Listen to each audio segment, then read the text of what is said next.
आहेत त्याबद्दल मी तुम्हा सर्वांचे आभार व्यक्त करते. महाराज, छत्रपती शिवाजी महाराजांचं नाव ऐकल्यावर आमचं रक्त सळसळतं. छत्रपती शिवाजी महाराजांचं नाव ऐकल्यावर जगण्याची प्रेरणा मनामध्ये निर्माण होते.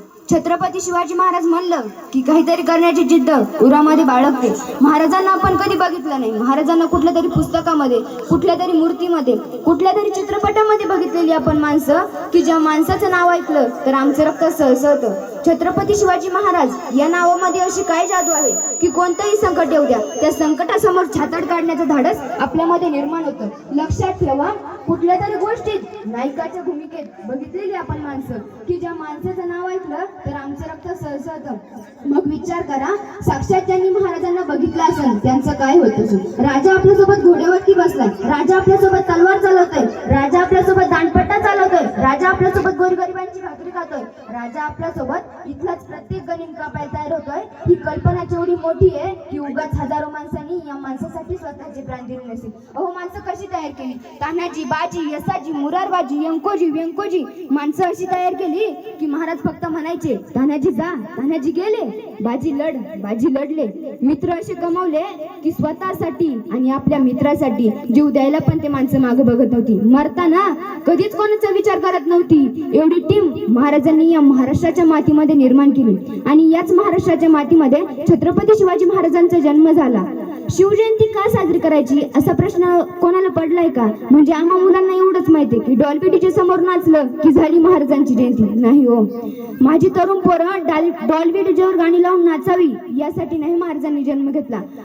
डोक्याच्या केसापासून ते पायाच्या नखापर्यंत चामडी सोलून घेतली. रक्त रक्त रक्त या मातीमध्ये ज्या राजाचं सांडलं, तुमच्या माझ्यासाठी ज्या राजाने डोळे काढून घेतले, ज्या राजाने बोटं कापून घेतली, ते मिरवणुका काढण्यासाठी नाही हो. संभाजी महाराजांनी 40 दिवस मरण यातना सोसल्या पण स्वाभिमान विकला नाही का? कारण माझी पोरं डॉल्बी डीजेवर नाचावी यासाठी दिले का बलिदान? आपण तर वारसदार मानतो ना महाराजांचे. छाती ठोकून सांगते, आपण सगळे वारसदार महाराजांचे. आमच्या अंगातलं रक्त महाराजांचं, आमच्या अंगातलं रक्त महासाहेब जिजाऊंचं. स्वाभिमानाने सांगतो ना आपण, आमचं रक्त मराठ्यांचं, आमचं रक्त 18 पगड 12 बलुतेदार जातीचं. मग हे रक्त एवढं थंड पडलं, शोकांतिका वाटते या महाराष्ट्रामध्ये डॉल्बी डीजे समोर तरुण पोरं नाचत असताना बघितलं. प्रत्येक गावाने ना एक ठराव केला पाहिजे. गावातील शिवजयंती, संभाजी महाराजांच्या ज्या मिरवणुका असतात ना, त्या मिरवणुका पहिल्या बंद करा. ती सगळ्यात मोठी शिवजयंती असेल. अहो बघा ना, या महाराष्ट्राच्या मातीमध्ये अशी एक व्यक्ती होऊन गेली की ज्या व्यक्तीनं आपली स्वतःची प्रेरणा जनमानसांमध्ये निर्माण केली. मला एक सांगा, तुम्ही कधी पंढरपूरला गेलाय का? पंढरपूरला कोणता देव आहे? हा, त्या पंढरपूरला जात असताना वारकरी मंडळी कोणत्या गजरात जाते? रामकृष्णारी. कोणत्या? रामकृष्णारी. रामकृष्णारी असं का म्हणतात माहितीये का? कारण वारीची वाट सुखकर व्हावी म्हणून रामकृष्णारी असं म्हणतात. त्याच पंढरपूरचं प्रतिरूप आहे ते म्हणजे दक्षिण भारतात, त्याला बालाजी असं म्हणतात. सगळे लोक म्हणतात की बालाजी हा धनब्रह्म आहे आणि पांडुरंग हा नादब्रह्म आहे. जसं पंढरपूरला जात असताना वारकरी मंडळी रामकृष्णारी असं म्हणतात, तसंच बालाजीला जात असताना लोक म्हणतात गोविंदा गोविंदा. असंच एकदा बालाजीला जात असताना सगळे लोक म्हणायचे गोविंदा गोविंदा आणि एक आजी होत्या त्या म्हणायच्या आमचंही तेच आहे. ते एका छोट्या पोराने ऐकलं, ते छोटं पोरगं थोड्या वेळाने आजीकडे गेलं. आजीला म्हणाला, आजी आम्ही सगळी म्हणतोय गोविंदा गोविंदा आणि तू एकटीच आहे की तू म्हणतीय आमचंही तेच आहे. त्या आजी म्हणाल्या, अरे पोरा, तुम्ही ज्यांचं नाव घेता ना ते आमचं ह्यांचं बी नाव तेच आहे म्हणून म्हणतीय आमचंही तेच आहे. विनोदाचा भाग सोडा, पण 392 वर्षापूर्वी कलम कसाईंनी राजाशी छत्रपती बदनाम केला. नव्या इतिहासकारांनी आमचंही तेच आहे, आमचंही तेच आहे असं म्हणत म्हणत परत इतिहास बदनाम करत राहिला. कोणीतरी उठतं, एखादा राजकीय नेता उठतो आणि म्हणतो छत्रपती शिवाजी महाराज जुने आदर्श होऊन गेले. आमचं रक्त थंड पडतं. छत्रपती संभाजी महाराज धर्मवीर नव्हतेच. चौकटीत आमच्या राजाला बांधलं जाताना आमचं रक्त थंड पडतं. कहो, आपल्या बापाला जर कोणी वाकड्या नजरेने जर बघितलं तर आपलं रक्त सळसळतं. मग बापा समान असणाऱ्या छत्रपती शिवाजी महाराज आणि छत्रपती संभाजी महाराजांची लक्तरी तोडली गेली का तुमच्या माझ्या अंगातला जागा झाला नाही. मी कोणत्याही राजकीय पक्षाची नेते नाही. माझा पक्ष एकच, तो म्हणजे स्वराज्य, आणि माझा नेता एकच, ते म्हणजे छत्रपती शिवाजी महाराज. आपल्याकडे एक शहर होतं, औरंगाबाद नावाचं. त्याचं नाव बदललं, छत्रपती संभाजीनगर करण्यात आलं. छत्रपती संभाजी महाराजांच्या महाराष्ट्रात छत्रपती संभाजी महाराजांच्या नावाला विरोध झाला. केंद्र शासनाने जाहीर घेतला. कोणाचं काय मत आहे? औरंगाबाद नावासाठी महाराष्ट्रातून 1,00,000 फॉर्म गेले, पण छत्रपती संभाजीनगर नावासाठी महाराष्ट्रात फक्त 10,000 फॉर्म गेले. का हो, तुमची माझी नैतिक जबाबदारी नाही का? जाब विचारायचं तुमचं माझं अतिष्ठान नाही का? पोरांनो, एक वाक्य नेहमी लक्षात ठेवा. मारलं ज्यांनी संभाजी महाराजांना करून अत्याचाराचा कहर, त्याच औरंगाच्या नावानं वसवलं होतं एवढं मोठं शहर. अरे सळसळू द्या रक्त तुमचं, दाखवा पुन्हा एकदा जिगर आणि छाती ठोकून सांगा, औरंगाबाद नाही तर छत्रपती संभाजीनगर. ही सांगण्याची जिगर आहे ना, ही जिगर आपल्यामध्ये आपल्या राजाने निर्माण केली. ही सांगण्याची धमक आहे ना, ही धमक आपल्यामध्ये आपल्या माणसाने निर्माण केली. त्याच राजाच्या मातीमध्ये आपला जन्म झाला.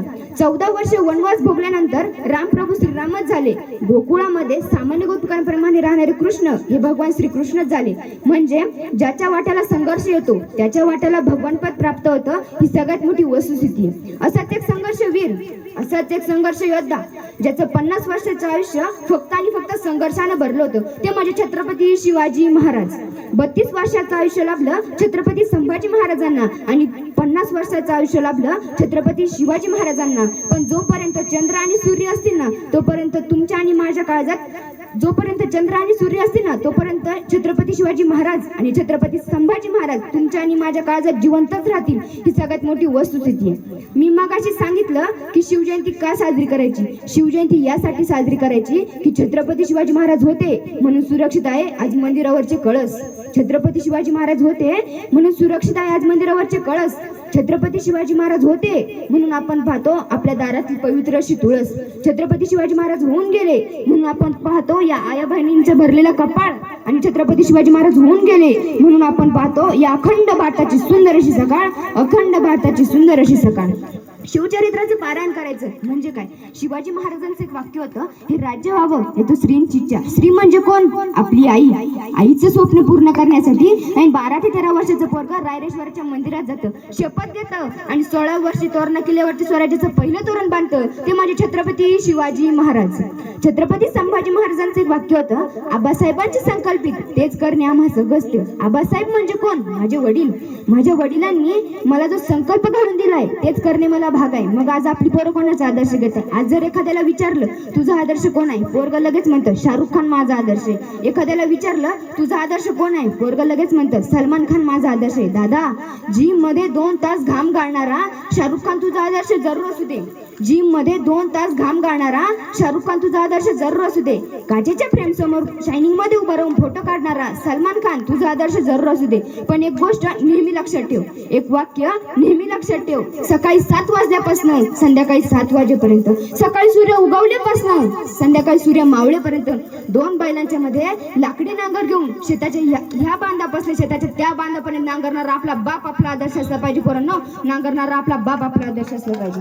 आज जर एखाद्याला विचारलं विराट कोहलीचं किती शतक झालं, पोरग लगेच म्हणतं विराट कोहलीचं 100वे शतक झालं. लेका, कधीतरी शेतात जाऊन बघ, आपल्या बापानं शेताच्या ह्या बांधापासून शेताच्या त्या बांधापर्यंत मारायला राहावं का मोज. नक्कीच विराट कोहलीपेक्षा आपल्या बापाचं 1 शतक जास्त असेल.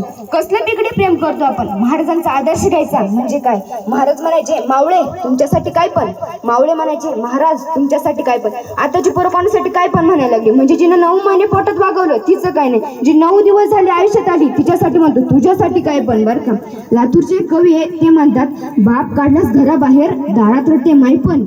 बाप काढलास घराबाहेर दारात रडते माई पण, बायकोला मात्र म्हणतोस तुझ्यासाठी काय पण. अरे योगात जन्माला यावा म्हणून हिनं किती केले होते नवस. इकडून तिकडून तिच्या नवसाला देव पावला आणि तुझ्यासारखा पोरगा तिच्या पदरात घावला. लहानपणी शेतात न्यायची ही माय, तुला शेतात न्यायची, तुला ऊन लागू नये म्हणून स्वतःच्या पदराची सावली धरून राहायची. तुला भूक लागल्यावर तू जोर जोरात रडायचास आणि माईचं दूध संपल्यावर लेकर रक्त सुद्धा ओढायचास.